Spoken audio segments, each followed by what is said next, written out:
to Bravo Iwan, of course, on Bravo's Radio Indonesia. I'm Ahmad Sudirwan. Let's review a little bit the G20 summit. The results of G20 summit. We know that there has been a declaration issued at the final day or the conclusion of the summit that was held in Bali, Indonesia. The G20 movement or the grouping has held its summit from November the 15th until November the 16th, 2022. Of course, once again in Bali, Indonesia, and the host in this case, Indonesia, President Joko Widodo, for sure, has been trying his very best to make sure that this time the summit is a great success. And it did. In the eyes of many or even all leaders of G20 member countries, Indonesia has been very successful in organizing or in hosting the summit this year. So, what is the major result? Yes, of course, the so-called G20 Bali Leaders Declaration that is containing a total of 52 points, and of course there are several major points in that declaration. Among the 52 points and among those major or significant points, there is one particular point that is even considered as most significant, most crucial by many sides, including of course most member countries of G20, which is the point number 3 of the declaration. It says that this year we have also witnessed the war in Ukraine further adversely impact the global economy. There was a discussion on the issue. We reiterated our national positions as expressed in other fora, including the UN Security Council and the UN General Assembly, which in resolution number ES11/1 dated 2nd of March 2022, as adopted by majority vote, 141 votes for, 5 against, 35 abstentions, and 12 absent, deplores in the strongest terms the aggression by the Russian Federation against Ukraine and demands its complete and unconditional withdrawal from the territory of Ukraine. Most members strongly condemn the war in Ukraine and stress it is causing immense human suffering and exacerbating existing fragilities in the global economy, constraining growth, increasing inflation, disrupting supply chains, heightening energy and food insecurity, and elevating financial stability risks. There were other views and different assessments of the situation and sanctions. Recognizing that the G20 is not the forum to resolve security issues, we acknowledge that security issues can have significant consequences for the global economy. Mengawali sesi ketiga ini, izinkan saya mengulangi pesan yang saya sampaikan dalam pembukaan KTT kemarin. Stop the war. I repeat, stop the war.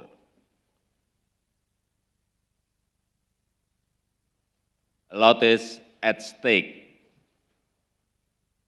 Banyak hal yang dipertaruhkan. Perang hanya akan menyengsarakan rakyat. Pemulihan ekonomi dunia tidak akan terjadi jika situasi tidak membaik. Sebagai pemimpin, kita semua memiliki tanggung jawab untuk memastikan situasi global yang kondusif bagi masa depan dunia. That's the remark from President Joko Widodo at the final session of the G20 summit on its final day on November the 16th, 2022. We know that quite near to the opening day of the summit, Russian President Vladimir Putin decided not to come to attend the summit and instead sending his foreign minister Sergei Lavrov to head the Russian delegates to the summit. And we also know in the early hours of the second day of the summit, Foreign Minister Sergei Lavrov decided to return to Russia, leaving behind his delegates then headed by or led by Russian Finance Minister Anton Silvanov. We know then that during the closing ceremony or the closing session of G20 summit, during which President Joko Widodo made the remark for actually calling on Russia on Ukraine to stop the war. And it was, of course, in the presence of the Russian delegates, once again, this time already led by Finance Minister Anton Silvanov. So, what does all this mean?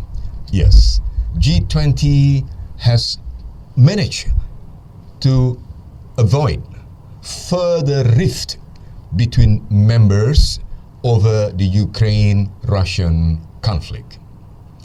We understood that on the very first day of the summit in Bali, over Ukraine, I should say that there was an explosion in the Polish territory, an explosion in the territory of Poland, and Ukraine claimed that it was an attack from the Russian side. For quite some moments, many leaders, of course, those from the Western side of the G20, gathered together or held an urgent meeting to discuss the issue. And it was, of course, quite crucial, quite, in fact, threatening to the continuation of the summit itself. And then somehow we believe that behind closed doors, Indonesia has again played its diplomacy to ensure all parties to sit down again and to continue discussions over the most important issues that G20 summit has to produce. And in fact, all parties from the Western side, of course in this case, led by the United States, we understand that US President Joe Biden was in that urgent meeting with his counterparts from countries including, of course, Great Britain and France and other countries, including Germany.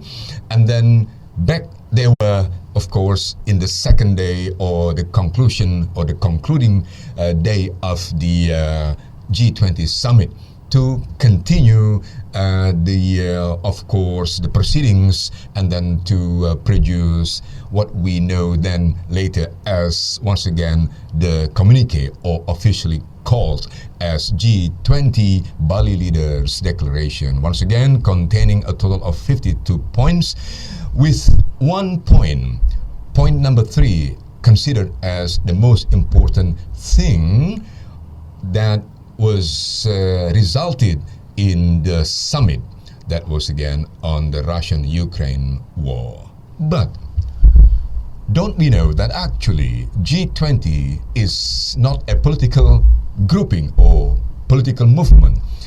President Joko Widodo has reiterated during the summit that G20 is in fact an economic grouping, and then he particularly made it clear time and again, including in his press conference after the closing of the summit, that it is very necessary, very important in fact, not to drag G20 into anything political.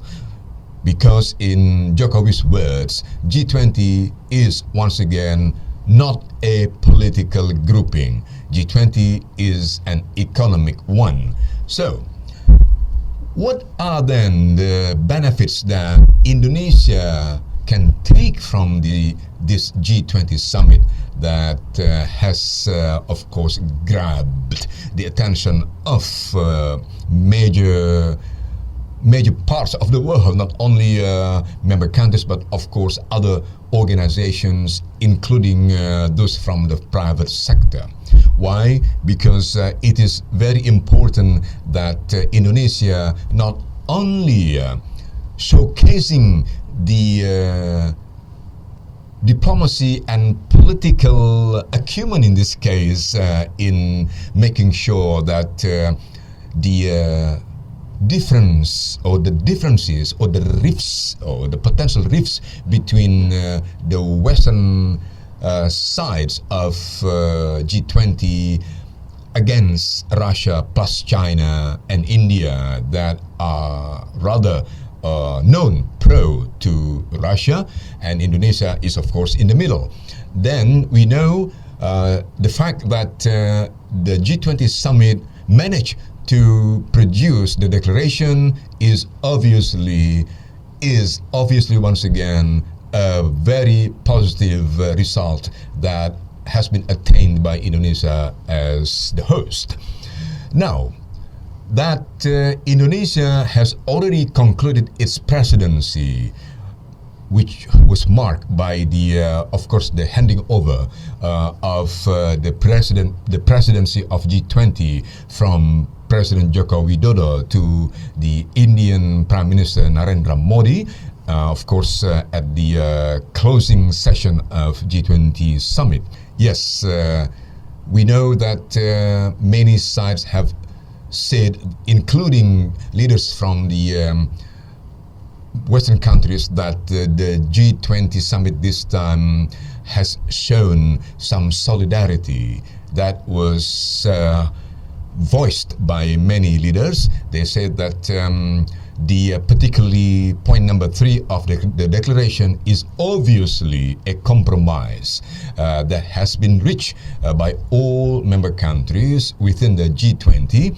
And from the Russian side themselves, we heard later that they acknowledge that, of course, point number 3 of the declaration was quite, in fact, is quite strong against Russia, but definitely point number 3 has also made Russia stop short of protesting further, because as they said that they have had their voice heard by all the delegates prior to the issuance of the Bali Declaration. So, in fact, it's quite quote-unquote win-win for all parties, in this case, parties involved in the conflict between Russia and Ukraine. But of course, once again, G20 is an economic grouping. So there's got to be economic issues that need to be addressed by G20. In this case, we know that during the summit, there were, of course, bilateral talks between or among countries, including talks or discussions, particularly over major issues between the host country Indonesia with, of course, the partners, in this case, including the United States of America. So President Joko Widodo and President Joe Biden held, of course, bilateral talks, during which it was later known that the United States and Japan, as leaders of a certain, of course, organization or a certain group that is known to be the one that has been promoting efforts to, of course, take care or to tackle the impact of the reduction of carbon emissions in the world. So in this case, the so-called JETP, or of course it's stand for Just Energy Transition Partnership, GETP, again led by the US and Japan. The GETP countries, including, of course, US, Japan, and other major countries, including, of course, Germany, France, and others, have agreed to provide a total amount of 20 billion US dollars, or in Indonesian rupiah, it's around 310 trillion rupiahs for Indonesia, in, of course, as in compensation to what this agreement has asked Indonesia, or has required Indonesia to fulfill in reducing the emission of carbon in the country until 2050. So Indonesia will get a total of, once again, 20 billion US dollars, or around 310 trillion rupiahs. Once again, in rupiahs, around 310 trillion rupiahs in rupiah, and then it's 20 billion US dollars that will be provided by those countries to Indonesia in the next 3 to 5 years, divided into two categories, or into two parts. Half of that, which is 10 billion US dollars, would be given to Indonesian public sector, and the other half would be meant for private sector in Indonesia in their efforts to renew the energy. So, for instance, it says clearly that Indonesia has to prepare a roadmap within the next 6 months, so that for that Indonesia has made commitment to limit their emission, the carbon emission for the electricity around 290 million tons until 2030. Further, Indonesia has also committed to attain or to reach 0% of carbon emission for its electricity by 2050. So I think that's one major achievement that Indonesia has gained from G20 summit this time. That's, of course, in the economy sector. But once again, of course, G20 summit that was held in Bali recently majorly overshadowed or marked by the conflict between Ukraine and Russia, that it was so close to a very, very dangerous point.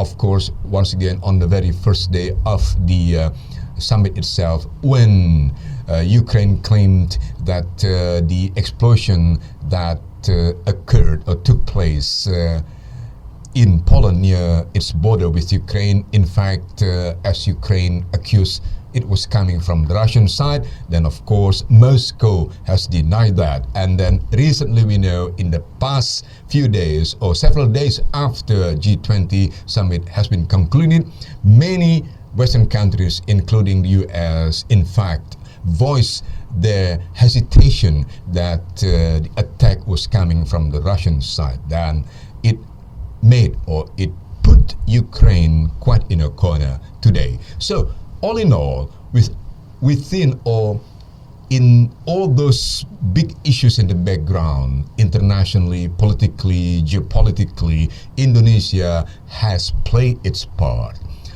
Yes, once again, being a successful host with what some say an extravaganza ceremony, including the lavish gala dinner hosted by President Joko Widodo, of course, in quite a landmark in Bali.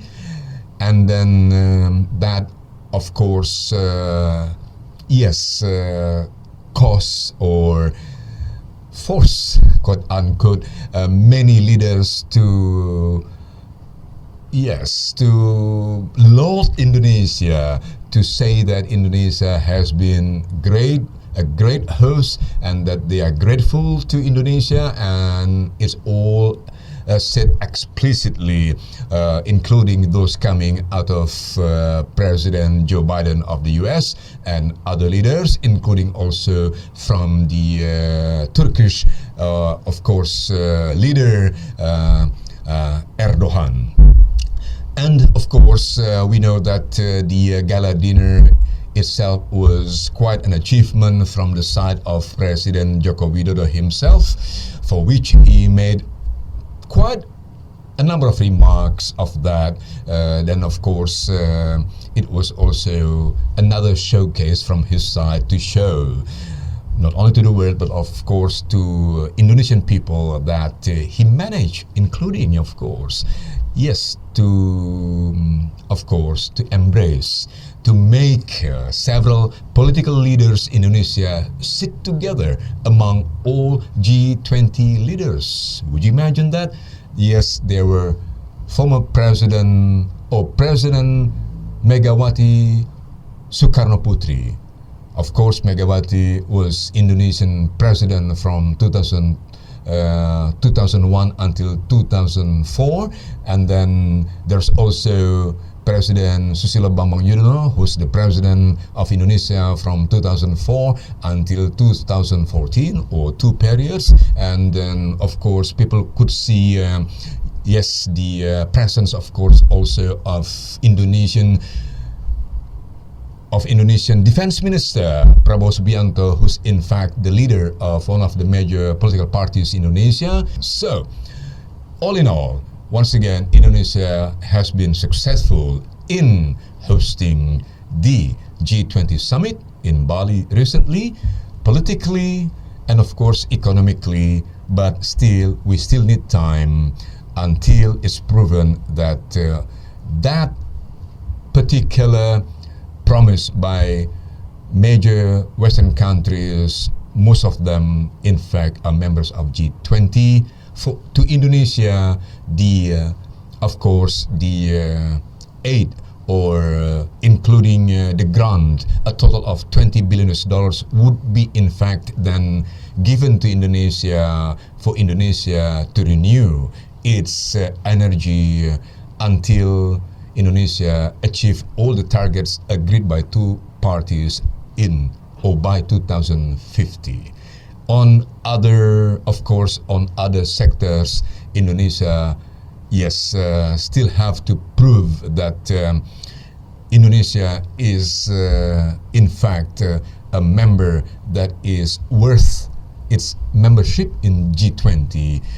Then that now the G20 presidency is in fact already now in the hands of India.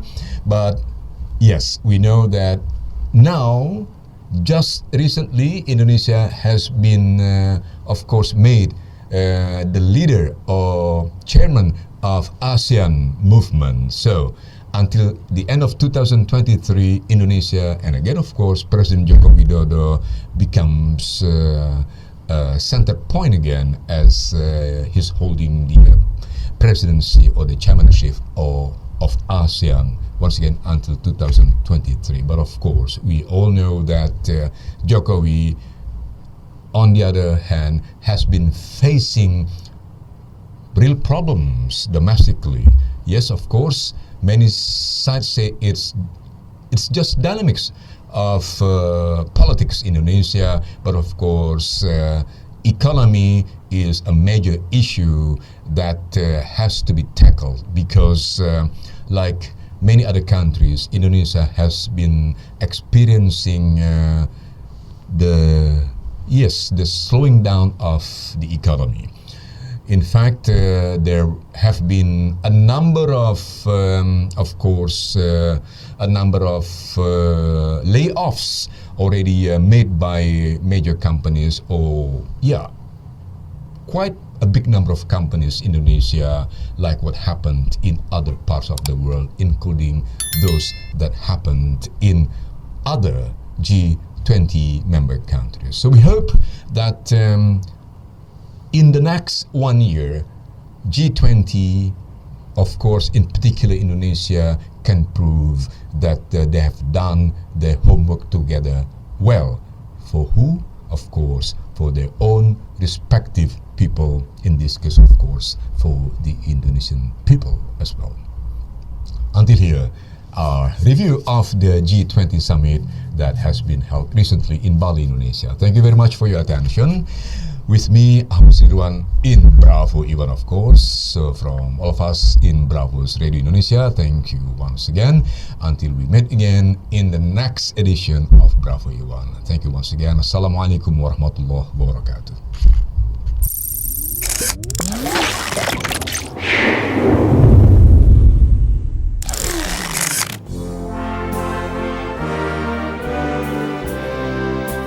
Terima kasih, Anda masih terus mendengarkan Bravos Radio dari Batu Ampar 1 nomor 6, Kramat Jati, Jakarta Timur. Bravos, your digital radio station.